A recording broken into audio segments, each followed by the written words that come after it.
देख रहे हैं खास खबर। खास खबर में हम बात करेंगे एक खास मुद्दे की। चाइना में जिस तरह से कोविड पांव पसार रहा है, उसको लेकर के भारत काफी सजग है। हमारे यहाँ पे पूरे देश भर में मॉक ड्रिल रही, जिसका टाइम पहले से तय किया गया था एक गाइडलाइन के अनुसार।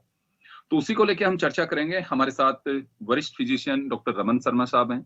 हमारे साथ कोविड प्रोटोकॉल के एक नोडल ऑफिसर डॉक्टर सुशील भाटी साहब हमारे साथ में हैं।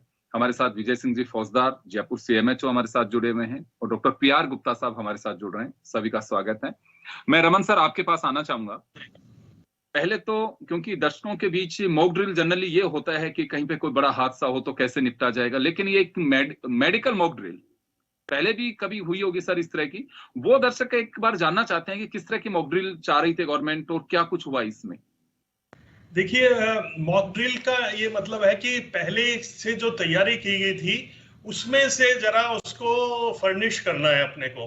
ऑलरेडी जो तैयारियां हैं, ऑक्सीजन की तैयारी है, कितने बेड्स अवेलेबल हैं, क्या फैसिलिटी है, इस तरह की जो भी सारी सुविधाएं हैं इन केस ऑफ इमरजेंसी, तो उसके लिए क्या किया जा सकता है, उसके लिए मॉक ड्रिल करी जाती है।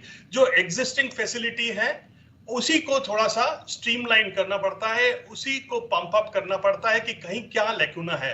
इन केस जैसे कभी आग लग जाए तो उसके लिए फायर फाइटिंग इक्विपमेंट्स है कि नहीं बिल्डिंग में, और एम्बुलेंसेस हैं कि नहीं तैयार पेशेंट को ले जाने के लिए। इसी तरह से ये सारी चीजें स्टार्टिंग फ्रॉम बिगनिंग ये देखा जाता है कि क्या सुविधाएं किस तरह से हैं। और ये एक बहुत अच्छा आइडिया था मॉक ड्रिल का कि पुरानी जो सारी चीजें जिसमें धूल जम गई थी उसको जरा साफ कर दिया जाए। बिल्कुल। भाटी सर आपके पास आना चाहूंगा। जी, तो ये माना जा सकता है कि अगर अचानक कोई स्थितियां ऐसी बनती हैं, क्योंकि कोविड के लिए ये कहा जाता है, हम सेकेंड वेव में देख चुके हैं कि अचानक ऑक्सीजन की कमी इस तरह से रही। सब जगह प्लांट्स भी हैं, सब जगह ऑक्सीजन कंसंट्रेटर भी हैं। तो ये सब चीजों की मॉक ड्रिल का हिस्सा रहे सर ये सब?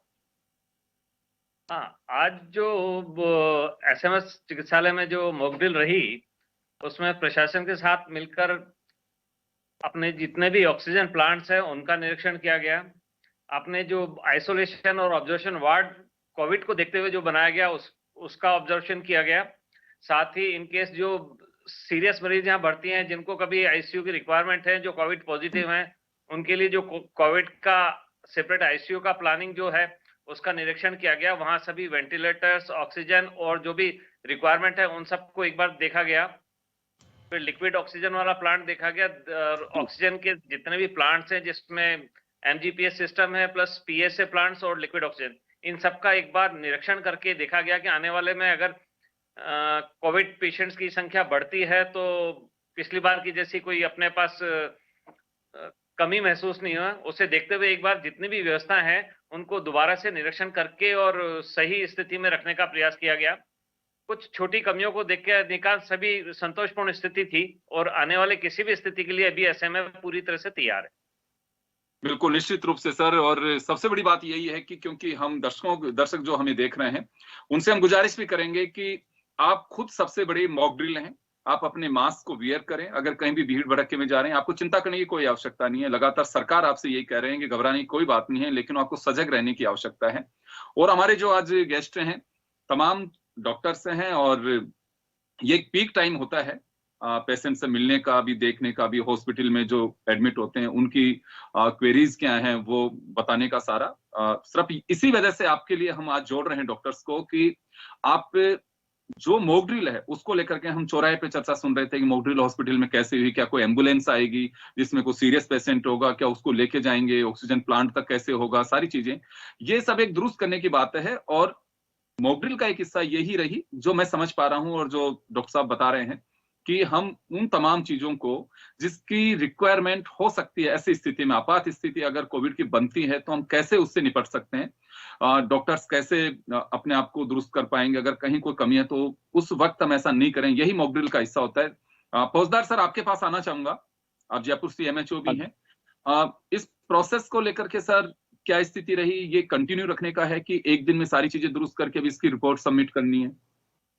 हाँ, इस मॉक ड्रिल का एक्चुअली उद्देश्य यही था कि ये 5-6 महीने से जो पेशेंट्स कम हुए थे तो उसमें अपने जो स्टाफ हो, चाहे दवाइयां हो, चाहे एम्बुलेंसेज हो, चाहे ऑक्सीजन प्लांट हो, उनका रखरखाव प्रॉपर है कि नहीं, चालू स्थिति में है कि नहीं, प्रॉपर बेड्स हैं कि नहीं, सब चीज का, इवन दवाइयों तक का जायजा लिया गया है। किस किस संस्था पे एम्बुलेंसेज हैं, मान लो कि सीरियस पेशेंट होता है उसको हायर सेंटर पे रेफर करने के लिए हमने पीएससी लेवल तक ये ड्रिल करवाई है।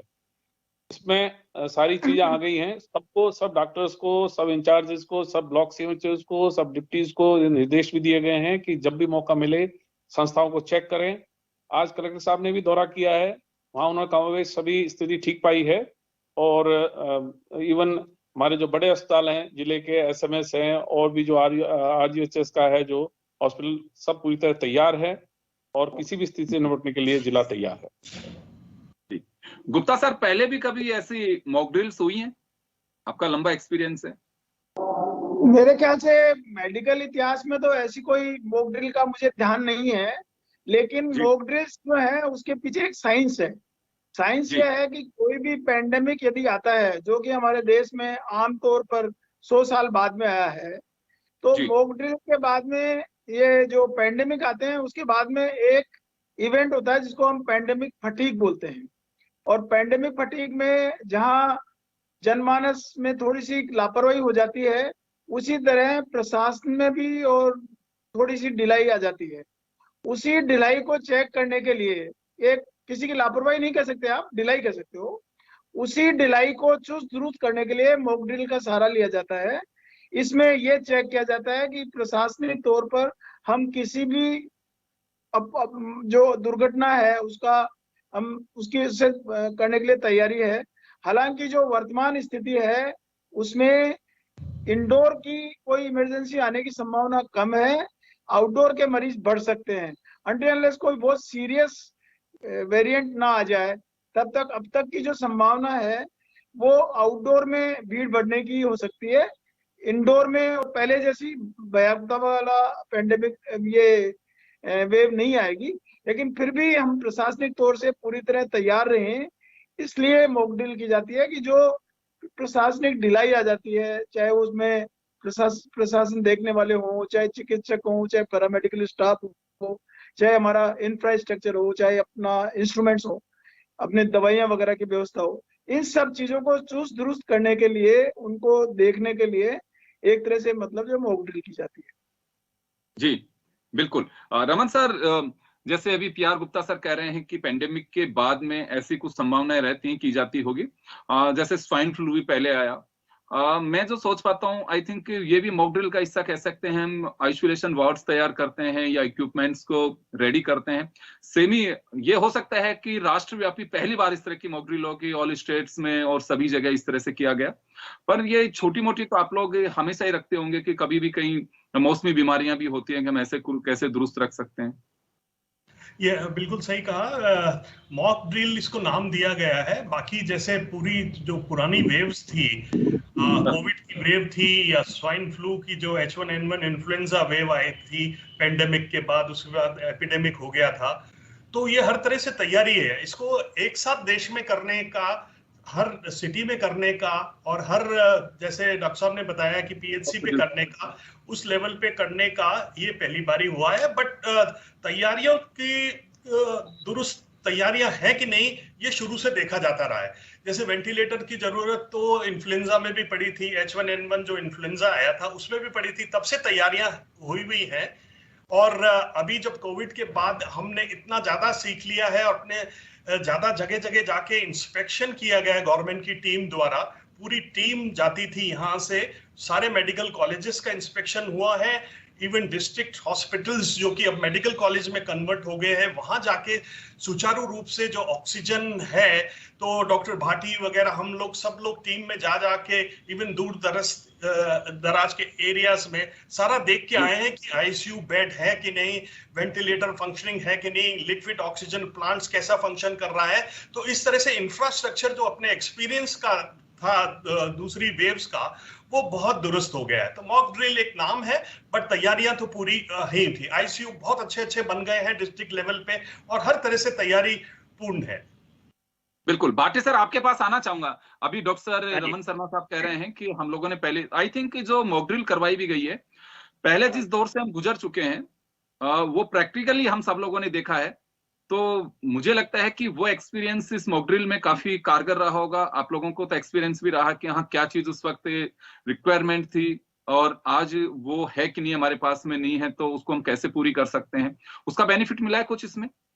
हाँ, डेफिनेटली इसका एक बहुत बड़ा बेनिफिट मिला है। ये पिछले 2 साल के जो एक्सपीरियंस थे, उस एक्सपीरियंस के कारण से आज हम आने वाली किसी भी स्थिति से निपटने के लिए पूरी तरह तैयार हैं।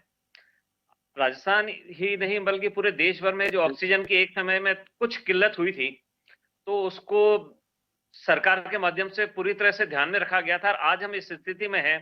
पहले लिक्विड मेडिकल ऑक्सीजन जो एलएमओ होती थी वो बहुत कम स्थानों पर थी। आज अधिकांश सभी मेडिकल कॉलेजों में लिक्विड मेडिकल ऑक्सीजन है, प्लस पीएसए प्लांट्स भी बहुत ज्यादा हैं, क्योंकि पिछली बार जो हमारा एक्सपीरियंस रहा उसमें 2 ही चीजों की ज्यादा जरूरत पड़ी थी, एक तो ऑक्सीजन और दूसरे वेंटिलेटर्स। आज हम दोनों ही स्थितियों के लिए पूरी तरह से सक्षम है। एसएमएस की बात करें तो 2 बड़े-बड़े 20 केएल के किलो लीटर के लिक्विड ऑक्सीजन प्लांट्स एसएमएस में हैं। उसके साथ ही 8 या 10 पीएसए प्लांट्स भी हैं जो प्रेशर स्विंग एब्जॉर्प्शन से ऑक्सीजन जनरेट करते हैं। और इसके बैकअप के रूप में हमारे पास सिलेंडर्स के एमजीपीएस का पूरा एक 13 पॉइंट्स का सैंक्शन है और सभी अभी वर्किंग कंडीशंस में हैं। तो ऑक्सीजन की तरफ से हम पूरी तरह से सेल्फ सफिशिएंट हैं। वेंटिलेटर्स और मॉनिटर्स में भी हमारे पास काफी अच्छा स्टॉक है और इसकी कमी पड़ने की कोई आशंका नहीं लगती है। तो ये जो मॉक ड्रिल थी बेसिकली एक तरह से सेंसिटाइज करने को, जैसे अभी डॉक्टर पीआर गुप्ता जी ने कहा कि ये जो पोस्ट इवेंट जो थोड़ा सा लेग्जिटी आ जाती है, सुस्नेस आ जाती है, तो उसको सेंसिटाइज करने के लिए था। इससे प्रशासन, डॉक्टर्स, रेजिडेंट सभी एक तरह से सेंसिटाइज हुए हैं कि आने वाले किसी भी समय में जैसा चाइना और दूसरे देशों में होता है तो कुछ आशंका है कि वो यहाँ भी आए, तो उसके कारण से सभी सेंसिटाइज हो गए हैं। तो ऐसी कोई स्थिति आती है तो उससे निपटने के लिए पूरी तरह से तैयार है। बिल्कुल, क्योंकि वह वेरिएंट हमारे यहाँ पे भी कुछ पेशेंट्स इस तरह के मिले हैं, लेकिन ये भी एक कहा जा रहा है। खैर उस सवाल पे मैं आऊंगा। मैं फौजदार सर आपके पास आना चाहूंगा। आपको लगता है कि जैसे मीटिंग्स होती हैं, आप लोग वैसे भी इस बात को लेकर के जब भी ऐसी आशंकाएं लगती हैं तो मीटिंग के जरिए भी करते हैं, लेकिन ये पहला अवसर है कि जब पूरे देश भर में एक ही थ्योरी के साथ में कि सब जगह ये लोग सब चेक करेंगे कि कल को अगर ऐसी स्थिति बनती है तो हम कितने सजग हैं, कर पाएंगे, नहीं कर पाएंगे, हमारे पास में कितना इंफ्रास्ट्रक्चर है। तो लगता है आपको कि जो पास्ट एक्सपीरियंस रहा, जैसे रमन सर ने बताया, भाटी सर ने बताया, वो काफी कारगर है। और वो जब स्थितियां हमने देखी हैं, क्योंकि ऐसी स्थितियां जैसे कि हिस्ट्री कुछ पढ़ते हैं कि 100 साल में एक बार ऐसी स्थितियां बनती हैं, तो ईश्वर ना करे कि अभी कभी स्थिति ऐसी बन सकती है कि हम लोग उसको देख पाए। तो ये समय समय पे भी आप लोग करते हैं कि या इसको रूटीन में लेके आना चाहिए कि हाँ महीने, 2 महीने, 6 महीने, साल भर इस तरह से कोई प्रक्रिया हो जिसे अंजाम दिया जा सके, ताकि मॉक ड्रिल ना कह करके उसे हम रिव्यू कह सकते हो? जी फौजदार सर सुन पा रहे हैं मुझे? चले मैं गुप्ता से लूंगा। हाँ जी आ गया। फौजदार सर आप सुन रहे हैं मुझे? हाँ सुन रहा हूँ। जी जो मैंने ये जो मॉक ड्रिल, हाँ सवाल सुनाई दिया। ये जो मॉक ड्रिल है ये बहुत अच्छा कॉन्सेप्ट गवर्नमेंट ऑफ इंडिया और राजस्थान गवर्नमेंट ने किया है। इससे सभी लोग सेंसिटाइज हो गए, जिसको इस कोविड के या एपिडेमिक्स में जो काम करना होता है सब सतर्क हो गए। और ये एक्चुअली रिव्यू होता है हर 2 महीने में, 3 महीने में, चाहे वो मौसमी बीमारी से संबंधित हो, चाहे कोई और आपदा से संबंधित हो, रिव्यू होता है। बट मॉक ड्रिल नाम से पहली बार जो है ये इस तरह की एक्सरसाइज की गई है। इसमें बेड्स का रिव्यू, आईसीयूज का रिव्यू, ऑक्सीजन प्लांट्स का review, oxygen cylinder, machine, medicine, man power and infrastructure, सारी चीज का रिव्यू हुआ है इसमें। सर इसका कोई सुपरविजन भी रहेगा सर, क्या सेक्रेटरी स्तर पे या फिर गवर्नमेंट ऑफ इंडिया ने कोई ऐसा प्रोसेस दिया हो जिसे पूरा फुलफिल करना हो? बिल्कुल है, इसका गूगल शीट में सारा नोट डाउन हुआ है और जो कि गवर्नमेंट ऑफ इंडिया को भेजा जाएगा। पूरा डाटा एक साथ इकट्ठा किया है और गवर्नमेंट ऑफ इंडिया को भेजा जाएगा गूगल शीट के रूप। जी गुप्ता सर आपके पास आना चाहूंगा मैं। कुछ आपको लगता है कि हाँ इन चीजों पे फोकस किया जाना चाहिए? चलिए मॉक ड्रिल तो ठीक है, लेकिन उसके साथ साथ पैरेलल ये सिस्टम भी अपनाया जाना चाहिए। देखिए जो इंस्पेक्शन का और चीजों को चुस्त दुरुस्त करने का ये एक सतत प्रक्रिया है। हम जैसे 7 दिन बाद में इमरजेंसी किट चेक करते हैं, तो जो हॉस्पिटल के डिप्टी सुपरिटेंडेंट, नर्सिंग सुपरिटेंडेंट ये अपना साप्ताहिक दौरा अस्पतालों में करते ही करते हैं। लेकिन इस व्यापकता के साथ में देश भर में एक साथ ये जो चुस्त दुरुस्त का एक काम किया है, ये पहले बार हुआ है। लेकिन ये सही है कि जो हॉस्पिटल लेवल पे हम 7 दिन में करते हैं वो छोटे स्केल पे होता है, फिर 2-3 महीने में स्टॉक का चेक करते हैं वो थोड़े बड़े स्केल का होता है। लेकिन ये जो है वो कई बार नेग्लेक्ट भी होता है। लेकिन अब हमें और चुस्त दुरुस्त होना होगा और इस चेकिंग की प्रक्रिया को, मैन पावर की चेकिंग, इंफ्रास्ट्रक्चर की चेकिंग, कोई नल ही नहीं काम कर रहा है तो इंफ्रास्ट्रक्चर की चेकिंग, दवाइयों का स्टॉक की चेकिंग, ऑक्सीजन की चेकिंग, ये मेरे ख्याल से एक सतत प्रक्रिया होनी चाहिए। मॉकड्रिल अपने आप में एक व्यापक स्तर पर ये हुआ है, लेकिन ये प्रक्रिया सतत होनी चाहिए क्योंकि ये तो पेंडेमिक है, लेकिन रूटीनली भी हमें इन सब सुविधाओं को दुरुस्त रखना होगा। जी बिल्कुल, आप सही फरमा रहे हैं। रमन सर, आपके पास आना चाहूंगा। चलिए, मॉकड्रिल अच्छी बात है कि सबकी सेहत का ख्याल मेडिकल डिपार्टमेंट रख रहा है, मिनिस्ट्री रख रही है, लेकिन सर हमें अभी सजग और सावधान रहने की तो हमेशा आवश्यकता होती है। वो चाहे कोविड हो ना हो, हॉस्पिटल में भी जाएं तो आप लोग कहते हैं भीड़ में अगर आप आ रहे हैं किसी से मिलने, पेशेंट के से भी, तो आईसीयू में वैसे भी आप मास्क वेयर कराते हैं। लेकिन अभी कोविड को लेकर के हमें कितनी डरने की आवश्यकता है, सजग की रहने की तो आवश्यकता है ही, लेकिन वास्तव में कितना चिंता दे रहा है अभी हमें?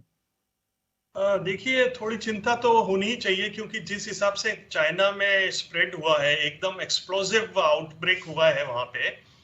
पर ये जरूरी है जानना कि चाइना में क्या कमियां रह गई थी। चाइना में एक साथ उन्होंने 0 कोविड पॉलिसी अपनाई, ठीक है।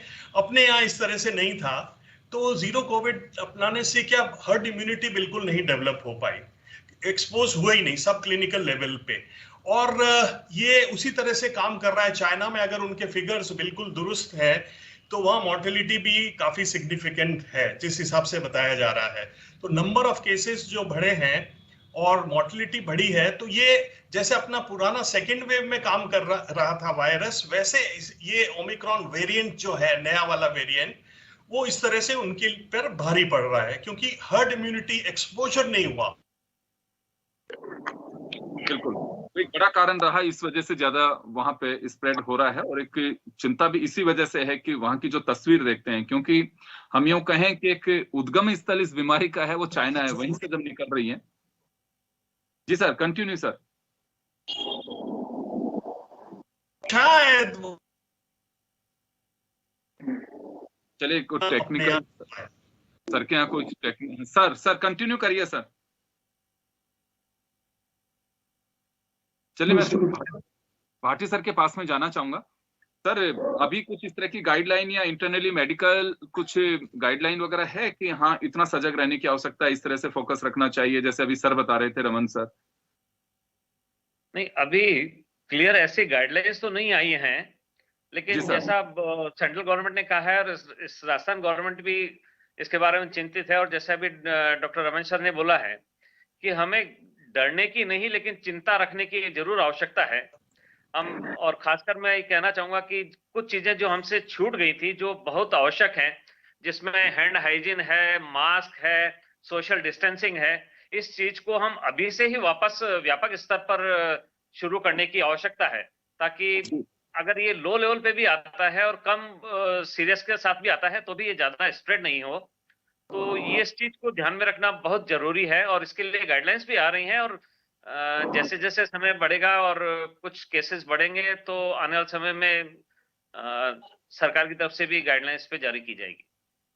लेकिन हमें अपने स्तर पर इसको, जो पुरानी हमारा जो एक्सपीरियंस है, उसमें 3 चीजों का खास ध्यान रखना ही चाहिए, जिसमें मास्क है, सोशल डिस्टेंसिंग है और सैनिटाइजेशन है। बिल्कुल, वापस हमारी हैबिट में लेके आना चाहिए। पहले तो हम ये मान के चल रहे थे कि लोग इसी तरह के कुछ बना के भी भेजते थे कि जिस तरह का सूट सिलवा रहे हैं, कपड़े सिलवा रहे हैं, उस तरह का एक मास्क भी सिलवा के रखे। मुझे लगता है कि वो थोड़ा सा एक प्रोटोकॉल का ध्यान रखने की आवश्यकता है, घबराने की नहीं, लेकिन प्रोटोकॉल अगर आप फॉलो करेंगे तो कहीं कोई आप भी तकलीफ में नहीं रहेंगे, आपका पड़ोसी भी नहीं रहेगा, सामने वाला भी नहीं रहेगा। ये विशेष रूप से ध्यान रखने की आवश्यकता है। फौजदार सर, आपके पास आना चाहूंगा। इस मॉक ड्रिल और जो अभी स्थितियां बन रही हैं उसको लेकर के कुछ विशेष एहतियात बदलने के कुछ बनाए रखने के कुछ निर्देश हैं कि हाँ इस ओर ध्यान रखने की आवश्यकता है, कुछ गाइडलाइन हो जिसको लेकर के आप जनता को कह सके, दर्शकों को कह सके कि हाँ इस तरह से ध्यान रखने की आवश्यकता है? जरूर, मैं यही कहना चाहूँ, कोविड लाइक बिहेवियर तो अपन को अपनाना ही पड़ेगा। वो जैसे सर जी। कह रहे थे कि भाई mask, social distancing, hand sanitization, और तीसरा जो एक चौथा एक पॉइंट था वो है इम्यूनाइजेशन। जो टीकाकरण, हम जो बूस्टर डोज हमने चूक गए थे लेना, उनको बूस्टर डोज लगवाना चाहिए। जी ये भी एक पॉइंट से हर्ड इम्यूनिटी डेवलप हुई है, और हमारे जो वैक्सीन की जो क्षमता है वो बहुत अच्छी है चाइना के वैक्सीन के कंपैरिजन में। इसलिए वहाँ जो वैक्सीनेशन हुआ है, वो कहते हैं कि उसका जो इम्यूनिटी डेवलप की है वो बहुत कम की है। और हमारे जो कोविशील्ड, कोवैक्सीन और कोर्बेवैक्स जो अपने तीनों जो वैक्सीन लगे हैं, वो बहुत ही अच्छी उम्दा क्वालिटी के थे, और उनसे इम्यूनिटी अच्छी डेवलप हुई है। फिर मेन हमारे तो पास वही है।